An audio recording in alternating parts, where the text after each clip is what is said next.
กราบทักทายสบายดีทุกคนเนาะสบายดีFCทุกคนทุกท่านเด้อพี่น้องเด้อบอกว่าสิอยู่ฝั่งไทยฝั่งลาวและก็ต่างประเทศนำพี่น้องพ่อๆกันกับตุสิทธิ์ปันสุขพี่น้องเนาะยามดึกๆช่วงดึกพี่น้องก็สิได้เห็นคลิปนี้กับมื้ออื่นพุ่นแหละพี่น้องเนาะเป็นจังไดทุกคนมะนาวเห็ดคักขนาดมือถือว่าบุญวายไปเบิดเลยพี่น้องเจ็บหัวเลยทุกคนต่อไปผู้เบิ่งกับผู้ซอยนี่ยังได้ซักยาทุกเดือนคือกันประจักษ์โอ้ยพี่น้องเนาะโพดโพว่ามะนาวเห็ดแม่กับบุหูเรื่องนำพี่น้องแม่กับบุหูเรื่องนำสรุปแล้วเนาะเราก็ขอโทษพี่น้องเราก็บ่ได้ฮู้เรื่องนำแล้วว่าทางพี่รอเป็นผู้ใหญ่ใจบุญทางอย่างออสเตรเลียบ่หรือสวีเดนนี่แหละพี่น้องหรือว่าสวิตเซอร์แลนด์นี่แหละต้องขอโทษพี่รอนำเด้อเพราะว่าผมบ่จื้อแต่ว่ามันอาจจะใน3ประเทศนี่แหละจื้อเนี่ยแล้วก็พอแต่เราเห็นคลิปได้พี่น้องเราเห็นคลิปแล้วก็โทรสัตว์มาใส่ห้วยแบบใดอีกอันนี้วะตายแล้ววะแม่น้องมะนาวแม่นเฮ็ดแบบชั้นแท้บ่อยากได้เงินไปถือไว้เองแท้บ่แล้ววะกับถูกด่ายับเนาะแม่น้องมะนาวกะแล้ววันนี้น้องแอมกับเบิ่งคลิปบัดนี้พี่น้องน้องแอมกับบอดี้นิ่งนอนใจเลยพี่น้องเนาะเราก็โทรสัตว์มาใส่ทางแม่ก็อาบน้ำห้องยังบ่แล้วเนาะไปเห็นออกมาไปเห็นเงินอยู่ในถุงเสื้อดีแต่เงินบ่เฮียเราเห็นเงินในถุงเสื้อแอมก็เว้าสู่แม่พังว่าเอาแม่ว่าเจ้าเป็นบ้าบ่เจ้าให้มะนาวไปเอาเงินน้ำไอซิดนั่นว่ะเจ้าคิดอย่างยู่นะพอได้แม่ก็ว่าโอ้ยกูบริจาคอย่างได้วะแม่นบ่วะง่วงมาบูเห็นเดียวป่วงต่อว่าฉันนี่โผไปหอดมันโคกน้อยไปแบบบ่มีจุดมีจำเลยมือนี้พี่น้องเนาะโธ่แต่สุดท้ายแล้วก็ขอโทษแม่น้องมะนาวเลยแล้วก็แต่ตุสิทธิ์ก็ถามได้ว่าถามตรงๆว่าอยากเอาเงินไว้บ่ถือว่าอยากถือไว้เลยบ่คันอยากถือไว้เลยก็สิให้ถือไว้เลยนะก็บ่ได้ให้ได้เครียดอีหยังเลยพี่น้องเราก็ว่าบ่น่าได้ก็ไว้นำตุสิทธิ์แล้วว่าตุสิทธิ์ซอยผ่านมานี่มันหลายกว่าเงิน4 ล้านแล้วว่าพี่น้องซอยมานี่เราก็ว่าออกมาเบิดเราก็จื้อเบิดอยู่ได้พี่น้องเนาะทุกสิ่งทุกอย่างแม่นมะนาวพี่น้องเนาะบ่แม่นแม่เราบ่ให้โทษแม่เราด้วยพี่น้องเรื่องนี้ตัวชิดกับอีตนแม่เราอยู่เนาะแต่พอเราจะมาเป็นประสาทนำพี่น้องโอ้ยอีตนแล้วจะอะไรได้ขนาดตัวชิดเองยังเจ็บหัวนำเอาไปเอามาผัวกับเมียซ้ำกันบาดนี้ตายพี่น้องอันนี้ว่าตรงๆเนาะจักสิไปฮอดใส่สิไปรอดฮอดใส่ถึงผู้หลักผู้ใหญ่เพิ่นก็คอมเมนต์มาแล้วก็ส่งข้อความมาเพิ่นก็คือเป็นห่วงอยู่แต่ก็สุดแล้วแต่เวรแต่กรรมเพิ่นว่าจักสิไปฮอดใส่เนาะกูนี่ตัวซิดก็บ่อยากตั้งความหวังหลายพี่น้องเคยเสียใจเลยมาแล้วก็เลยอยากระวังตัวไว้ แบบว่าย่านนะพี่น้องย่านเสียใจเสียความรู้สึกนะก็จักสิไปฮอดใช้โคน้องมะนาวนี่ขนาดว่าปลูกผักบ่ทำฮอดให้หน้าให้นึงก็ยังเฮ็ดบ่ได้เนาะตัวชิดกล้าว่าได้ว่าเฮ็ดบ่ได้ถ้าเฮ็ดได้ก็คือต้องเห็นว่ามันได้เนาะอันนี้เฮาเห็นว่ามันบ่ได้มันมีแต่หญ้าคำเว้านี่ได้คำเว้านี่ก็ได้แต่ว่า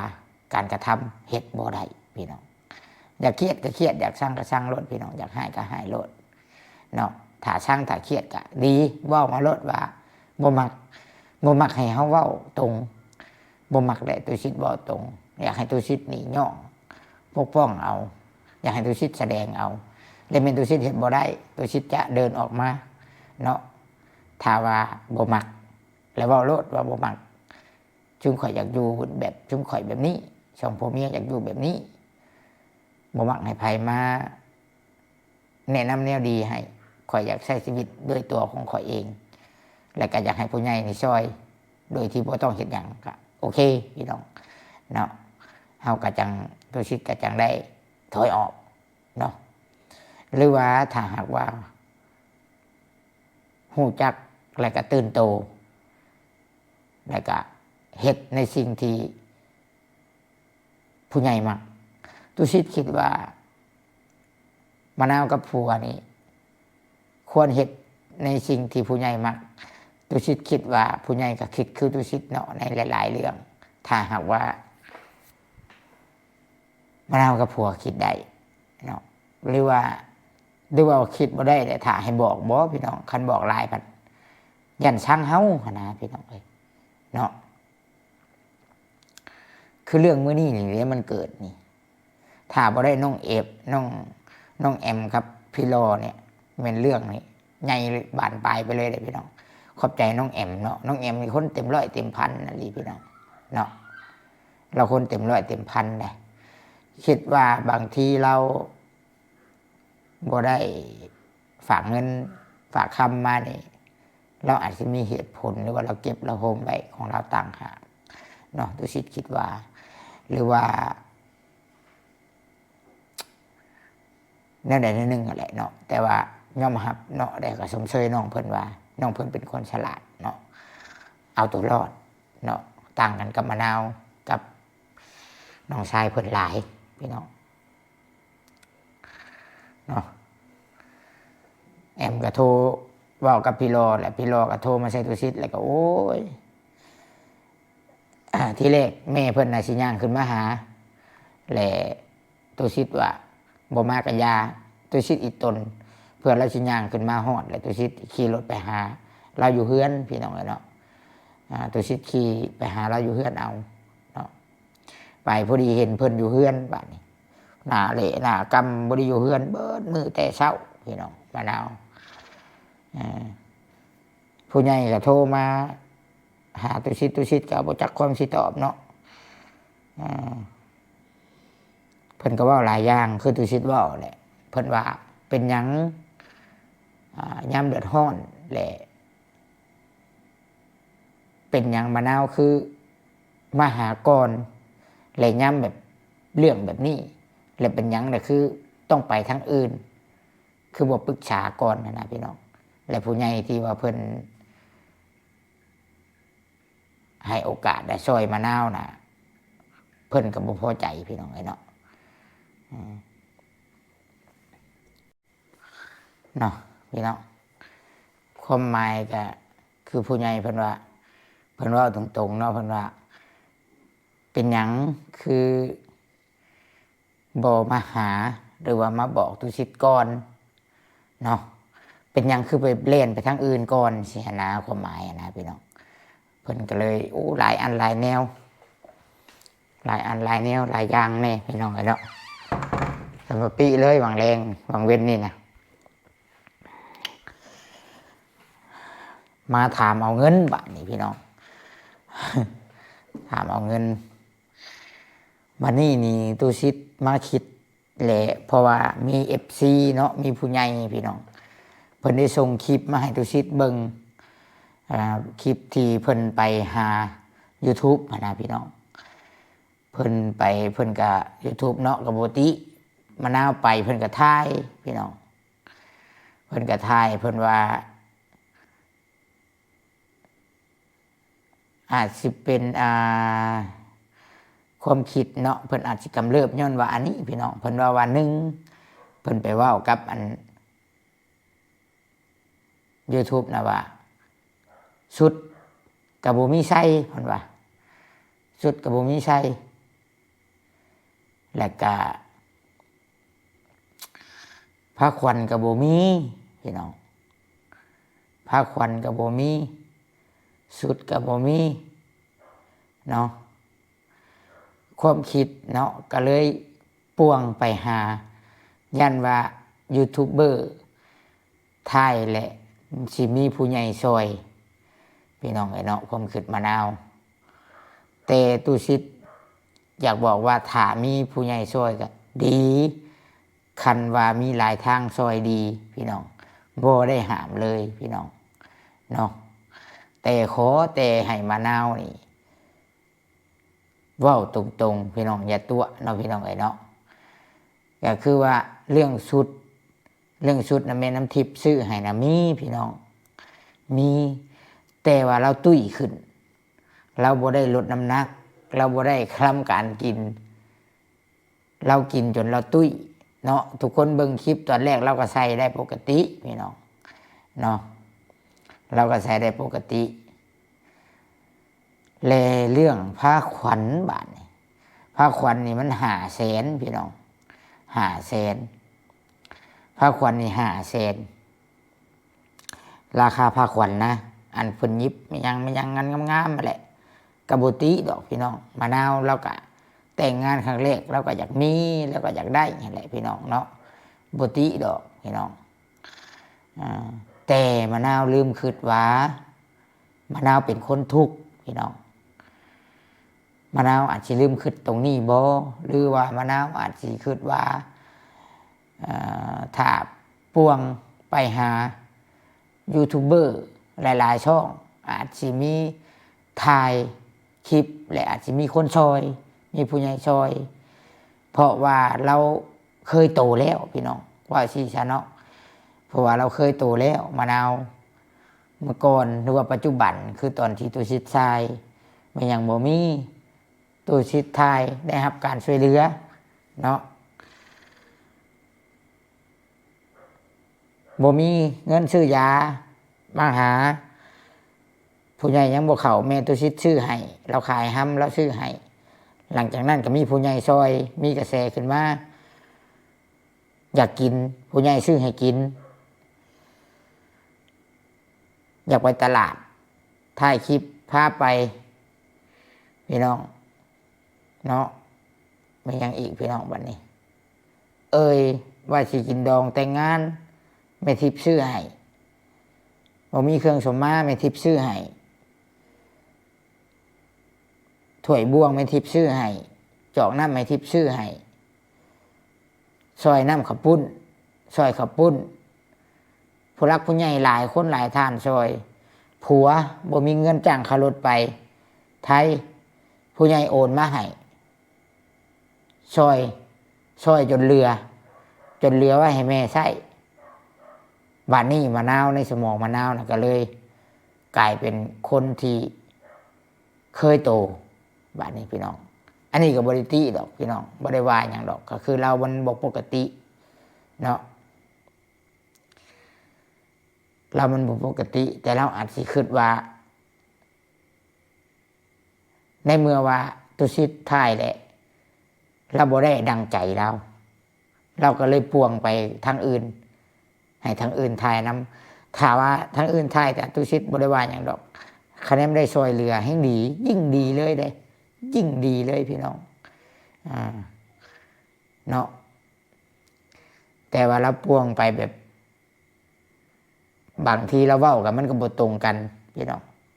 สุดแล้วก็บ่มีแล้วว่าความหมายเข้าใจแล้วพี่น้องตุสิทธิ์เข้าใจแล้วนี่เราอยากให้มีชุดให้เรานุ่งใส่กินดองงามๆ2มาเราอยากได้ผ้าขวัญ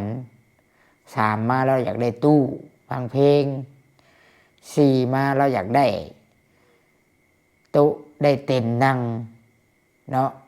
5มาเราอยากได้ของกิน6มาเราอยากให้บอกคนมาหาเราหลายๆตู้ชิดเข้าใจพี่น้องตู้ชิดเข้าใจตู้ชิดเชื่อว่า FC ก็เข้าใจผู้รักผู้ใหญ่ก็เข้าใจแต่ให้คิดว่าคือตู้ชิดวางแผนน่ะคันมีงบพี่น้องคันมีเงินคันมีผู้ใหญ่ที่มหาเศรษฐีหรือว่าผู้ใหญ่หลายคนซอยนะ เงินมา30-40 ล้าน50 ล้านหรือว่า100 ล้านตูสิทธิ์จะบ่ว่าอีสังเลยแล้วก็บ่ได้ว่าอย่างในปัจจุบันก็คือว่าให้เฮ็ดตามใจมะนาวเลยเนาะแต่มะนาวลืมคิดว่ามะนาวเป็นคนทุกข์พี่น้องและมะนาวเฮ็ดได้ตอนนี้ก็คือว่าเฮ็ดตามงบผู้ใหญ่ตูสิทธิ์รู้สึกอีตนนะรู้สึกอีตนแม่เรารู้สึกอีตนน้องแอมรู้สึกอีตนญาติพี่น้องเพิ่นรู้สึกอีตนแม่เราโดยเฉพาะแม่เราพี่น้องบางทีน่ะเราเป็นประสาทเราก็บ่ฮู้อีหยังนำเลยพี่น้องเนาะบางทีเราฮอดอายเราอายเนาะคืออันนี้เรายังบ่ได้บอกอีหยังซ้ำก็ไปก่อนแหละไปที่แสดงเนาะ เข้าใจแล้วพี่น้องเพิ่นอยากได้ผ้าขวัญเพิ่นอยากได้ผ้าขวัญกับชุดใหม่ชุดใส่เพิ่นใส่มือกินดองเพิ่นอาจสิมาเอาเงินเพื่อสิไปเฮ็ดผ้าขวัญไปเพราะว่าเพิ่นอาจจะคิดว่าทางเงินอยู่น้ำข่อยและอาจสิบ่ได้ใช้หยังมันเหลือแล้วข่อยอาจสิเอาเพิ่นอาจจะคิดแนวนั้นเพิ่นก็เลยมาเอาเงินน้ำข่อยเพื่อไปอยากไปซื้อผ้าขวัญแล้วก็อยากไปซื้อชุดใหม่อาจสิทำนองนั้นพี่น้องเนาะอาจสิทำนองนั้นแหละก็คืออีตนเราอยู่พี่น้องคันว่าเรารวยหรือว่ามีผู้ใหญ่ช่วยก็บ่ว่าดอกพี่น้องเอ้ยเนาะก็อยากให้เราเฮ็ดแบบยิ่งใหญ่อยู่ได้พี่น้องอยากให้เราเฮ็ดแบบยิ่งใหญ่อยู่เนาะแต่ว่าบางทีคิดไปคิดมานี่มะนาวก็จักเป็นคนแบบใดได้พี่น้องก็บ่ได้ถือโทษโกรธเคืองหรอกแต่ว่ามานั่งคิดบางทีจักสิสั่งสอนแล้วจังใดจังให้เราฮู้จักคิดในจุดในตรงนี้นะแต่ตุชิดคิดออกแล้วซามี FC ส่งคลิปให้เบิ่งแล้วก็การเว้าการจาแล้ว เราคิดเราอยากได้ผ้าขวัญกับสุดงามๆมานุง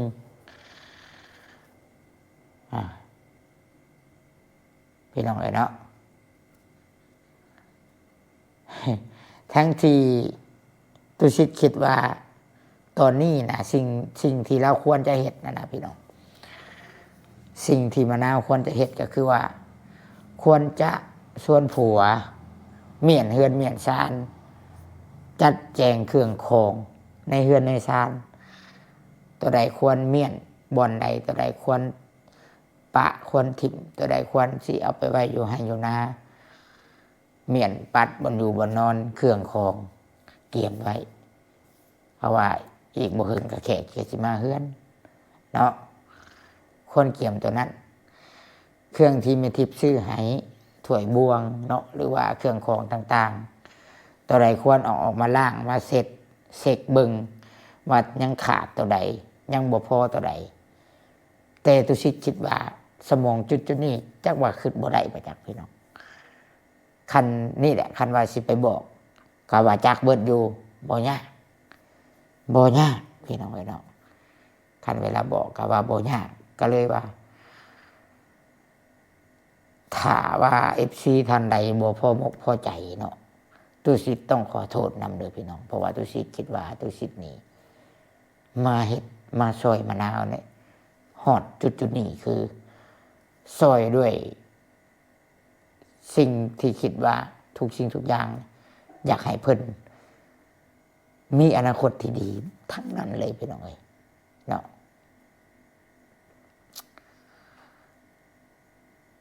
สิ่งที่ควรจะเฮ็ดมะนาวบ่เฮ็ดพี่น้องสิ่งที่เฮาบอกเราบ่เฮ็ดบัดสิ่งที่เฮาบ่บอกเราผัดเฮ็ดสินะพี่น้องก็รุ่นกันไปเบิ่งนั่นแหละพี่น้องเนาะบ่ฮู้ว่าตุชิตก็สิซอยมะนาวฮอดจุดใดแล้วแต่บุญวาสนาของเพิ่นเนาะ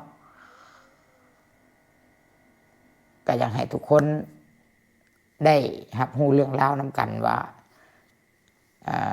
มันเป็นจะใดในแต่ละมือและ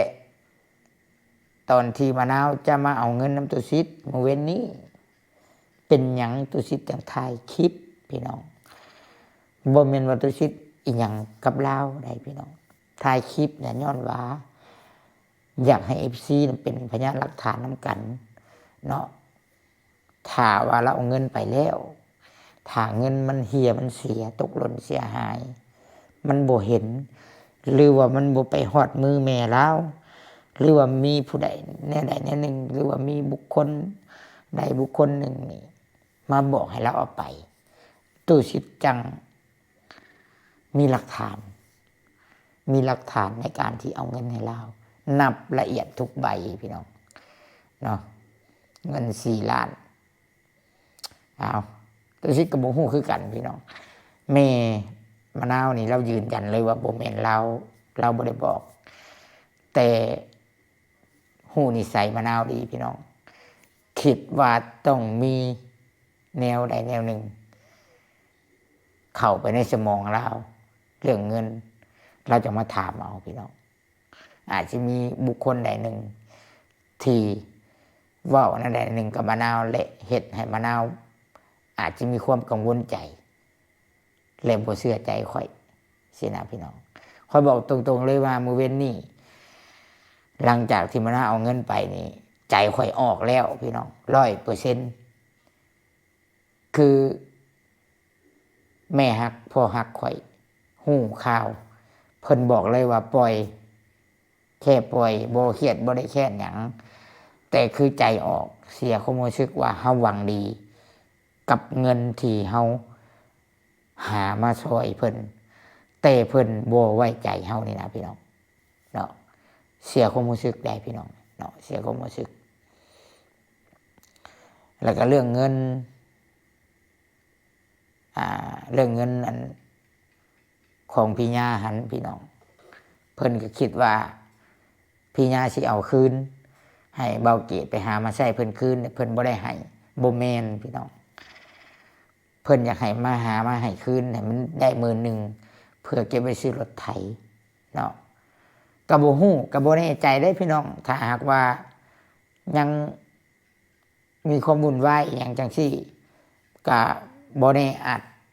เพิ่นอาจจะเปลี่ยนใจได้นึงเขาก็บ่จักหรอกขึ้นอยู่แล้วแต่เพิ่นณมือนี้นะถ้าพี่ญาว่าส่งเสียงมาว่า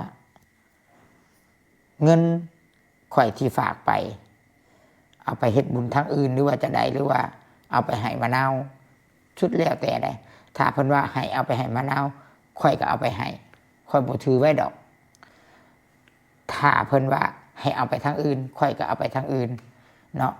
คือทุกคนได้ยินเสียงพี่ญานำกันข่อยก็เปิดให้ผัวน้องมะนาวฟังเลยแม่นบอกพี่น้องเราว่าเงินให้ข่อยเก็บไว้หลังจากที่เราฮู้ว่าผัวมะนาวเอาเงินไปใช้เนาะ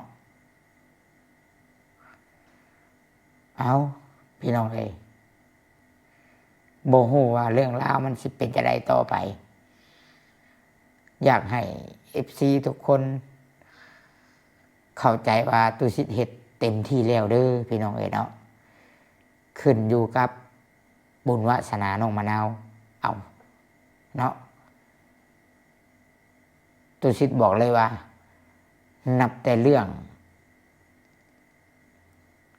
ผัวเราว่าตรงๆช้านับแต่เรื่องผัวเราตัวมาเรื่องเงินซื้อรถไถเรื่องต่างๆแล้วก็มาเรื่องมะนาวเป็นแบบนี้แบบว่าการบ่อยากให้ถือสามะนาวหรอกพี่น้องแต่ว่าผู้รักผู้ใหญ่หรือว่า FC หลายคนนี่เพิ่นเริ่มอยากเสียความรู้สึกจาก100มันก็ลดลงนะพี่น้องบ่ฮู้ว่าเพิ่นสิเป็นแบบนี้ฮอดมื้อใดหรือว่าเพิ่นสิปรับปรุงตัวเองได้บ่นะพี่น้องเอ้ยเนาะถามว่าคือตุสิทธิ์นี้เครียดให้สั่งมะนาวบ่ทุกคนฮู้ดีเนาะบ่เครียดบ่สั่งแน่นอนนะพี่น้องตุสิทธิ์ยันแต่ FC ยันแต่ผู้ใหญ่เพิ่นใจออกแค่นั้นแหละ สำหรับตุสิตนี้ฮู้อยู่แล้วว่าเป็นจะใดและก็เป็นห่วงว่าเราจะเปลี่ยนตัวเองหรือว่าตื่นโตได้บ่ทั้งผัวทั้งเมียอะไรพี่น้องจะฟังบ่ในสิ่งที่ข่อยแนะนำข่อยบอกหรือว่าเพิ่นแค่หับปากตอนที่บอกตอนที่เฮาอยู่นํตอนที่ตุสิตอยู่นํจากที่ตุสิตบ่อยู่นํเพิ่นก็ลืมไปนะก็แล้วแต่พี่น้องไอ้เนาะแล้วแต่เว้นแต่กรรมเพิ่นว่าสิซะเนาะ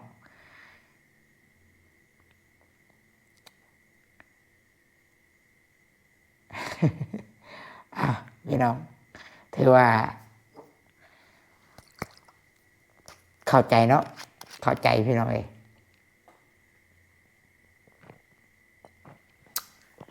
เข้าใจมะนาวอยู่เราอยากได้เงิน4 ล้านนะไปซื้อผ้าขวัญกับซื้อชุดนั่นแหละเนาะแต่คนบอกเลยเงิน4 ล้านนะมันยังบ่พอฮอดค่าไข่คำปาก5 ล้านครับยังถาเงินน้ำยาปู3 ล้านเป็น7 ล้านเราคิดว่าเงินมันหลายบ่เนาะสำนี้เนาะพี่น้องคอยบอกได้เลยว่าเฉพาะซื้อสิ้นนะมันจะมาเฮ็ดลาบเลยแล้วก็ซื้อน้ำอีกพี่น้องน้ำเป๊ปซี่น้ำหวานอีกเบียร์อีกคันว่าเจ้าอยากมีเงินเนาะซื้อเบียร์อีกเหล้าอีกโต๊ะอีกเต็นท์อีกตั้งอีกคอยบอกเลยว่าซ้ำที่คอยเล่ามาไล่มาซื้อนี่ก็10 ล้านนะมันบริรูดพี่น้อง10 ล้านเนาะเพิ่มเกือบ15 ล้าน20 ล้านบางทีก็มะนาวนี่เราได้ยังไงได้ถ้าบางทีสิ่งใดที่สอนเราให้เราได้ยากๆเราอาจจะเห็นคุณค่าของมันก็เป็นได้พี่น้องเนาะแต่ตุสิตบอกเลยว่ามื้อนี้นี่อีตนแม่เราแห้งพี่น้องตุสิตเบิ่งหน้าแม่เราแล้วอีตนน้องแอมแน่ตนแม่เราแน่พี่น้องพี่รอแน่เนาะส่วนมะนาวนี่เฮ็ดให้ผิดหวังแล้วก็เสียความรู้สึกหลายมื้อนี้พี่น้องเนาะถือว่าดูว่าอาจจะเป็นน้ำประสาทแล้วบ่พี่น้องเนาะเราคืออยากได้สุดแต่งงานงามๆใส่อยากมีผ้าขวัญแต่น้องลืมคิดว่าน้องเป็นคนทุกข์ใช่ไหมพี่น้องเป็นคนบ่มีแต่ว่าในความรู้สึกของเพิ่นอาจจะป่วงไปหาคนที่คิดว่าเพิ่นสิช่วยเพิ่นได้เนาะนะกับบ่ติเราบางทีอาจสิช่วยเราได้อะไรก็มีพี่น้องเนาะก็สู้ๆพี่น้องเป็นกำลังใจให้มะนาวคือเก่าแหละเพียงแต่ว่าเฮาก็สิคือตุสิตนี่ก็สิ